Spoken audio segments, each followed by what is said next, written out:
नमस्कार मित्रांनो, 21 जून सगळ्यांना उत्सुकता लागले की पेडगावच्या मैदानाचं हिंद केसरीचा मान कोणाच्या नशिबी येईल. मुंबईचे नंदी असतील, पुणेचे असतील, सातारा, सांगली, सोलापूर, काय वाटते पश्चिम महाराष्ट्रामधील कुठला असा नंदी आहे किंवा कुठली अशी जोड आहे ती नेऊ शकते पेडगावचा एक नंबरचा मान. सुरुवात करूया, एक चर्चा करूया की फायनलमध्ये ही नंदी राहतील का, किंवा तुमचा अंदाज तुम्ही कमेंट्स बॉक्समध्ये सांगू शकताय की हा नंदी फायनलमध्ये राहू शकतो. एक प्रत्येकाचा शेवटी अंदाज लावणं काम असतं. माझासुद्धा अंदाज सगळ्यांना माहीत आहे, कधी कधी फेल होतो, कधी कधी लागतो सुद्धा. 90% लागत नाही चान्स माझा, पण 10% लागतो, कधी कधी लागतो. आणि एक सुरुवात करूया आता. कोणकोणते नंदी आहेत ते एक महाराष्ट्रामधील फायनलमध्ये राहू शकतात. कदाचित जर ते सेमीला जर गाठायला जर आले एखाद गाडी तर काय सांगू शकत नाही, परंतु मला असं वाटते की हे नंदी फायनलमध्ये राहण्याची दाट शक्यता आहे पेडगावच्या मैदानामध्ये. का नवीन चेहरा जो आहे तो पेडगावच्या मैदानामध्ये हिंद केसरीचा आपल्याला बघायला मिळेल. बघूया कोण होतं आहे. सुरुवात करूया आपण मथुर बिंजोडचा बादशाह ज्याला म्हटलं जातं, आणि आहे सुद्धा असा राहुल पाटील आडवेकर कल्याण यांचा मथुर. पेडगावच्या मैदानामध्ये तो फायनलमध्ये 100% राहील.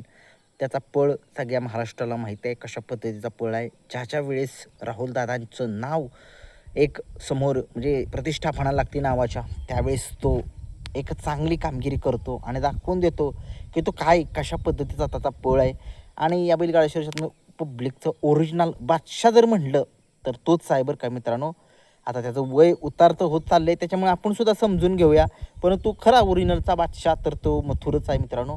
आणि तो आपल्याला माहितीच आहे, तो आता पेडगावच्या मैदानामध्ये सज्ज झाला आहे आणि तो आपल्याला फायनलमध्ये 100% दिसेल. प्रत्येक जणाला वाटत असतं.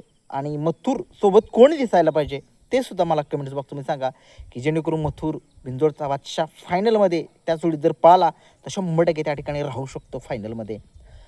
2 नंबरचं नाव जे आहे ते मला वाटतं की तो नंदी फायनलमध्ये राहील. त्या नंदीकडे कमाल आहे, तो म्हणजे सुंदर 11-11.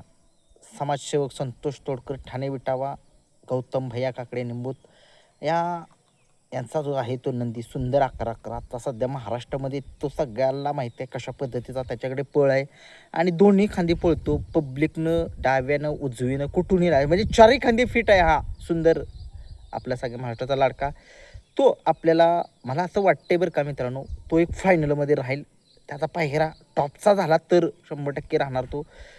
मी अगोदर सांगितले, कधी एक टॉपची बैलं जर गटामध्ये शिमीमध्ये लागली तर सांगू शकत नाही, परंतु नशीब जर साथ दिले कुठल्याही नंदीचा असू द्या तर तो फायनलमध्ये राहण्याची दाट शक्यता आहे. बघूया सुंदर 11-11 हा सुद्धा एक चांगला नंदी आहे, तो सुद्धा एक बघूया कशा पद्धतीनं पळतोय. आणखी एक नंदी आहे घोटचा सर्जा. मित्रांनो याच्याकडे सुद्धा सगळ्या महाराष्ट्राचं लक्ष लागले. मी तुम्हाला अंदाज सांगितला होता की बकासूर चा पैरा कोणासोबत होऊ शकतो अंदाजी. तुम्हाला माहिती आहे, तो व्हिडिओ सगळ्यांना माहिती आहे. घोटचा सर्जाचा पैरा कोण असेल किंवा तो फायनलमध्ये राहील का, कशा पद्धतीनं पळेल, त्याचा पळ कसा आहे सगळ्यांना माहीत आहे. परंतु बघूया, मोठं मैदान म्हटलं की घोटचा सर्जा एक फायनलमध्ये राहतोच. आणि क्वचित एखादं मैदान इकडे तिकडे झालं असेल मित्रांनो, कोरेगावचं मैदान तो पाळला नव्हता दुखापतीमुळे. बघूया पेडगावच्या मैदानाची तयार जय्यत चालू आहे घोटच्या सर्जाची. बघूया काय होतंय. आता मित्रांनो चर्चा करूया आपण, तो म्हणजे सातारा एक्सप्रेस बलमा. तो सुद्धा एक पेडगावची फाटी म्हटलं की सातारा एक्सप्रेस बलमाचं नाव समोर येतं. आणि तो त्या फाटीचा एक बादशाह म्हणावं लागेल, कारण की त्या ठिकाणी 2 वेळा हिंद केसरी झाला आहे तो. आणि कोणासोबत झाला आहे, बकासूरसोबत एकदा झाला आहे आणि दुसरा कोणासोबत झाला आहे कमेंट्स बॉक्समध्ये तुम्ही सांगू शकताय. बघूया, पेडगावची फाटी म्हटलं की बलमा एक वेगळ्याच मूडमध्ये असतो आणि तो चांगला पळतो. तो सुद्धा फायनलमध्ये राहू शकतो. कोणाला वाटते काय त्यांनी कमेंट्समध्ये सांगा की तो फायनलमध्ये राहू शकतो, कुठल्या पैऱ्यामध्ये जर पळाला तर राहू शकतो. चला मग आता सचिन लक्षा जोडीबद्दल बोलूया. त्यांचे पैरे कधी ते एकत्रसुद्धा येतील किंवा ते वेगळ्यासुद्धा पैऱ्यामध्ये पळतील, त्यांचं मला पैरासुद्धा माहीत नाही. परंतु मला वाटते की ती जर जोडी जर पळाली हिंद केसरीची जोडी आहे बरं का ती पळायला पाहिजे जोडी. आणि ती जोडी जर पळाली तर 100% मित्रांनो सांगतो ही गाडी फायनलमध्ये राहणार तर राहणारच. कारण की सगळ्यांना माहीत आहे दोन्ही खांदी पळत आहेत. आता अगोदर सगळ्या कुणालाच माहीत नव्हतं हा सचिन कुठला, लक्षा कुठला, परंतु त्यांनी दाखवून दिलं की आदत वासरं काय करू शकतात हिंद केसरीच्या मैदानामध्ये. आता ती दोघं जण दुष्य आहेत आणि बघूया दुष्याची वासरं हिंद केसरीच्या मैदानात काय कमाल करतील. खूप साऱ्या शुभेच्छा या दोघांना सुद्धा, दोन्हीसुद्धा. एक शाहिदभाईंचा हुकुमी एक्का, एक नवनाथ शेठ जगदाळे यांचा हुकुमी एक्का, दोन्ही हुकुमी एक्के कशा पद्धतीनं कामगिरी करतील याच्याकडे सगळ्या महाराष्ट्राचं लक्ष लागले. बघूया काय होते. मला वाटते मायनी सम्राट, मायनीकरांचा जो सम्राट आहे बघा, तो एक आत्ता सध्या टॉपला नंदी आहे त्याचं. तो एक चांगला एक पळतो मित्रांनो, तो सुद्धा मला वाटतं फायनलमध्ये राहील. बघूया.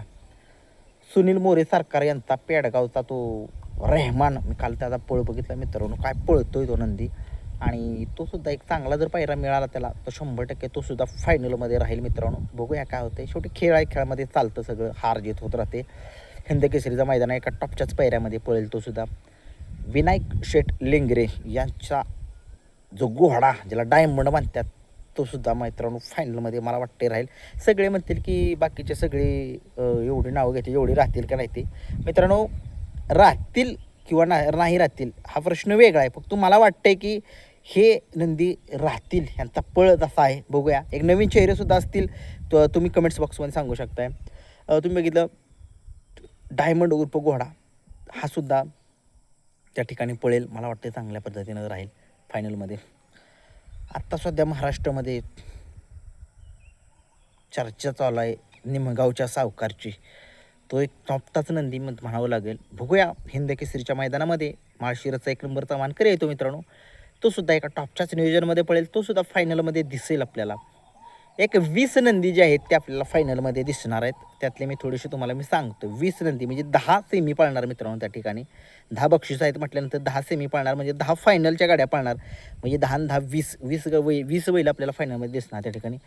तसेच आपल्याला कोरेगावकरांचा भवानी आत्ता सध्या महाराष्ट्रामध्ये गुलालाचा बादशाह त्याला म्हटलं जातं आणि आहे सुद्धा. असा कोरेगावकरांचा भवानी आपल्याला पळताना दिसेल, तो सुद्धा एका टॉपच्याच नियोजनामध्ये असेल. बघूया कशा पद्धतीनं तो सुद्धा कामगिरी करतोय मित्रांनो. आता चर्चा करूया आपण की किरण अप्पांचा, उत्तम शेठ गोळे यांचा राईना काय पळतो मित्रांनो, काय पळ आहे याच्याकडे. तो सुद्धा फायनलमध्ये राहील. बघूया काय होतंय, तो सुद्धा फायनलमध्ये राहील. आता घरणिकीचा राजाकडे बोलूया. एक अनुभवी नंदी हा बैलगाडा शर्यतीतला. त्याचं विक्रम सगळ्या महाराष्ट्राला माहीत आहे. डोळ्यातून पाणी येईल त्याची परिस्थिती जर ऐकली, म्हणजे तुम्हाला माहिती आहे अगोदरसुद्धा. त्याचं नाव आलं तरी माझ्या म्हणजे थोडंसं मला फिलिंग म्हणजे वेगळाच होता. मला डोळ्यातून पाणी चाटतं. काय त्या बैलाचं खरंच खूप मालकाचं कष्ट खूप आहे त्या बैलाच्या मागं. मला खरंच ते डोळे भरून येतात त्या घरणिकीचा राजाचं. म्हणजे ते माहीत आहे मला मित्रांनो. तो नंदी खूप खूप खूप वेगळा आहे नंदी. मला खूप प्रेमळ आहेत. बघूया काय होते. फायनलमध्ये राहावा. आत्ता सध्या चालूचा सीझनचा बादशाह अजित शेड यांचा चिक्या. सगळ्या महाराष्ट्राला माहिती आहे कशा पद्धतीचा पळ आहे त्याच्याकडे आणि चारही खांदी पळतो आणि जाईल त्या मैदानामध्ये गुलाल मिळवतोच. आणि तो गुलालाचा बादशाह आहे. तो बादशाह मिळवेल का गुलाल?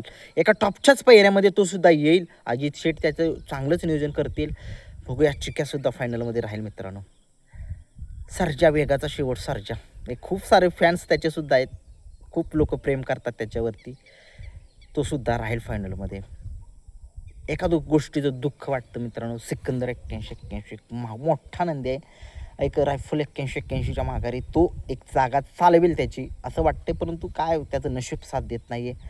त्याचं पैरंसुद्धा व्यवस्थित टॉपचे होत नाही आहेत. परंतु बघूया.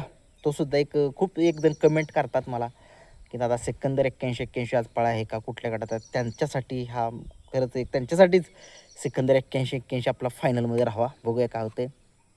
आणि काय वाटते कोणकोणते नंदी राजे आहेत ते फायनलमध्ये राहू शकतात. सुंदर बॉस, त्याला का विसरू मी, का नाही विसरणार. तो सुद्धा राहणार. जीवन ड्रायव्हरचा सुंदर तो सुद्धा राहील बरं का. सध्या महाराष्ट्रामध्ये तो सुद्धा एक फॉर्मचा नंदी आहे. तो सुद्धा चांगली कामगिरी करेल. आबांचा पाखऱ्या तो सुद्धा आता सध्या महाराष्ट्रामध्ये टॉपचाच नंदी आहे बरं का. जाईल त्या मैदानामध्ये चांगलीच कामगिरी करतो आबांचा पाखऱ्या. बघूया कशा पद्धतीनं तो सुद्धा कामगिरी करतोय आबांचा पाखऱ्या. त्यालासुद्धा खूप साऱ्या शुभेच्छा. आणि जरी कुणाला काय वाटत असतील त्यांनी कमेंट्स बॉक्समध्ये सांगा की हा नंदी त्या ठिकाणी राहू शकतो किंवा ही जोडी पळायला पाहिजे त्या ठिकाणी पेडगावच्या मैदानामध्ये. व्हिडिओ तुम्हाला जर आवडत असेल तर लाईक करा, शेअर करा, सबस्क्राईब करा. हाईप बटन दिले त्या हाईप बटनवरती क्लिक करा.